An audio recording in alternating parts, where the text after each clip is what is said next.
Hello guys, hello. This is for Pisces. Pisces, welcome dito sa aking channel. Kapalaran 888. Welcome guys. Alamin natin kung anong messages, vibration, gabay energy para sa lahat. So this is for the second half of July. July. So second half from July 16 hanggang July 31. Alright. Wow, Pisces.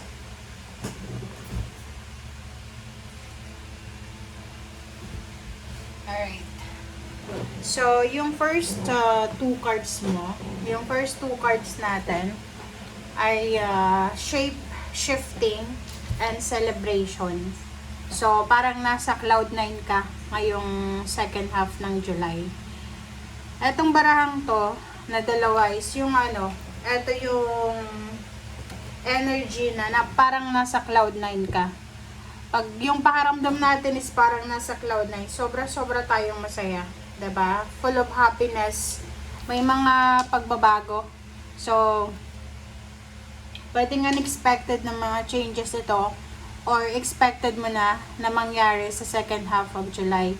Sa nakikita ko sa'yo dito, yun, isa sa mga rason, posibleng yun, there's a celebration, celebration of life, celebration of happiness, of success, of victory, good health, or kung ano man siya na isa-celebrate mo.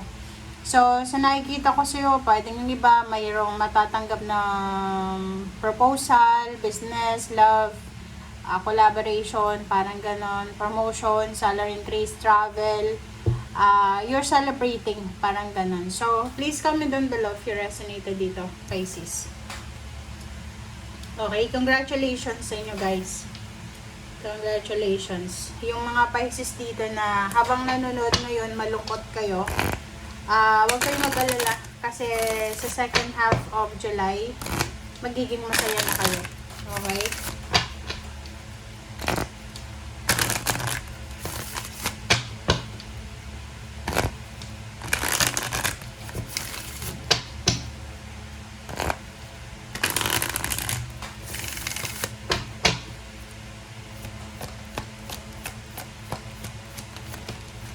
Alright, next card natin is, wow, waves of prosperity. Waves of prosperity. So, yun. Pisces, congratulations kasi there's a new abundance and exciting opportunities na posibleng darating sa'yo sa 2 linggong ito. So, para siyang yung waves of prosperity, yung alon ng prosperity sa'yo. So, may paparating na pwedeng magdala sa'yo ng pagbabago. So, shape-shifting talaga siya. Parang nasa cloud 9 talaga yung emotion mo dito kasi saya, 'di ba? Okay. So, nakikita nyo ba yung message? Let's check another cards para marami kayong dala-dala ng mensahe. Alright. Next naman is self-employment. Wow! Yun. Sa mga Pisces dyan na, like for example, ang tagal nyo ng empleyado. So, this 2 weeks of July, sinasabi ng barahan na there's a magical opportunities na pwede kang maging self-employed. Or pwedeng may mga extra income. Yun, mga online businesses or kung ano man to na pwede mong pagkakitaan online. Okay? Alright.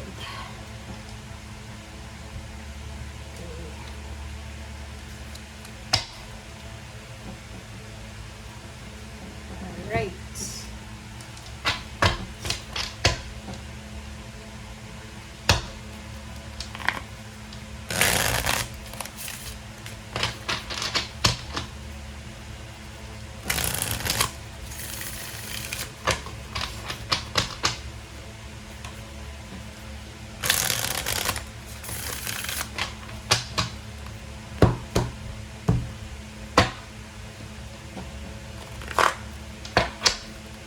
Okay. This is for Pisces, guys. Okay, so first two cards natin sa third deck ay 3 of Pentacles and 5 of Swords. So, yun na nga. There's an self-employment dito. So, eto, self-employment din to. Collaboration with someone, business, parang ganun. So, sa nakikita ko sir dito, isang business idea. Okay? Parang ano to yung mga ideas nyo individually, Pisces, na muntik nyo nang i-give up to Like, for example, kung may tindahan ka, like sari-sari store, or may mga online businesses kayo, muntik mo na siyang i-give up, diba? Muntik mo nang i-give up. And then, this 2 weeks mo, marirealize na, nako, kung sinuko ko na pala to, kung itinigil ko na to, hindi ako magtatagumpay ng ganito, parang ganun. So, there's a realization here sa 2 weeks na yan na magiging sobrang thankful and grateful ka kasi hindi mo isinuko, hindi mo tinigil itong ideas na to. Lalo na kung tungkol yan sa pagbe-business or pagkakaroon ng sariling pinagkakakitaan.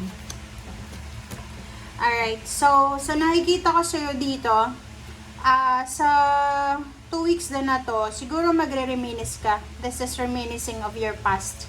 Yung mga panahon, Pisces, na wala kang pera, wala kang trabaho, yung mga panahon na marami ka sigurong utang, or may mga taong pinagtatawanan ka, yung mga taong like for example, yung mga panahon, like nung bata ka pa, or kung naging working student ka, or yung paraan kung paano ka nakapagtapos ng pag-aaral, or after mong magtapos ng pag-aaral, nang nag-a-apply ka ng trabaho. So, ang nakikita ko sir dito, magre-reminisce ka. 'Di ba? Parang maiisip mo 'yon Parang masasabi mo na, God is really good. Really, really good talaga si God. Kasi, lahat ng pinagdaanan mo ngayon, marirealize mo na marami ka palang obstacles and challenges na napagdaanan, napagtagumpayan. Okay?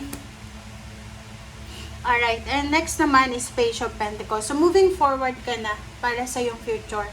So, nakikita ko sir dito, the last 2 weeks of July, yun, magre-reminisce ka talaga ng mga past mo. Yung mga panahon na walang-wala ka, yung mga panahon na walang sumusuporta sa'yo, walang nakakakilala sa'yo, yung panahon na pinagtatawanan ka, or like for example, kung yung magulang mo walang-wala, sobrang hirap ng buhay. And now, nakikita ko sir dito, nasa Page of Pentacles ka na. You're moving up, you're accelerating, you're leveling up, lalo sa finances, Pisces. Alright? Okay, the World card. So, yun. So, sabi ng baraha sa'yo dito, Pisces, tapos na. Tapos ka na doon sa 5 of Pentacles and 6 of Cups. Kumbaga, napagtagumpayan mo na yan. So, like for example, if may mga pagkakataon, kasi hindi naman perfect yung buhay mo, so may mga times na may mga financial problems, pero alam mo na kung ano yung gagawin mo. Alam mo na kung ano yung solusyon, and at the same time, yung mga lesson learned mo from your past, dala-dala mo na siya sa ngayon. So, the World card, sinasabi na there's a completion, there's an achievement, there's a feeling of satisfaction ka na mararanasan or mararamdaman for the next 2 weeks. Next is Ace of Swords. So, napakarami din na information, communication, connection, parang ganon. So, ihanda mo yung sarili mo, Pisces, kasi pwedeng makatanggap ka ng maraming messages, or ikaw yung magme-messages because of your business or because of your freelance business. Yun. So, there's a good news. Several good news regarding sa balance ng pera. So, maraming kaperahan. So, like for example, for the second half of July, pwedeng makatanggap ka ng sweldo mo, like yung sweldo, lump sum of money, inheritance, pwedeng may magbayad sa'yo ng utang, mayroong payments, payouts, bonuses, or whatever man na pera ito na darating sa'yo.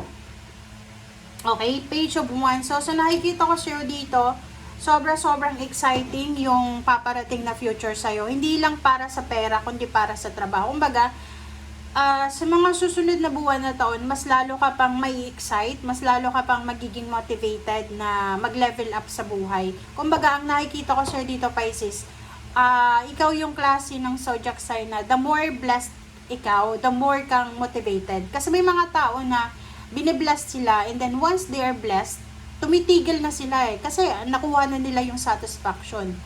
And ikaw, sa baraha mo na to, nakikita ko, the more ka na nagkakaroon ng maraming pera, maraming success and victory, the more ka na motivated na mas mag-level up pa. Parang nakikita ko, hindi ka kontento sa kung anong meron ka. 9 of Wands, so nakikita ko sa'yo dito, for the second half of July, merong mga may mga chances, syempre, physical body. May mga chances na mapapagod ka. Sobrang pagod sa trabaho, sobrang pagod kasi hindi makatulog dahil pagod yung katawan, iisip sa trabaho, ganyan, ganito. But, sa nakikita ko sa'yo dito, worth it naman. Diba? Worth it yung pagod na mararamdaman mo dito kasi yun, there's so much money coming para sa'yo. There's so much victory and success, abundance, new waves of abundance. Okay? So, magse-celebrate ka din sa lahat ng area sa buhay mo this week. Okay? Thank you guys for watching. Bye!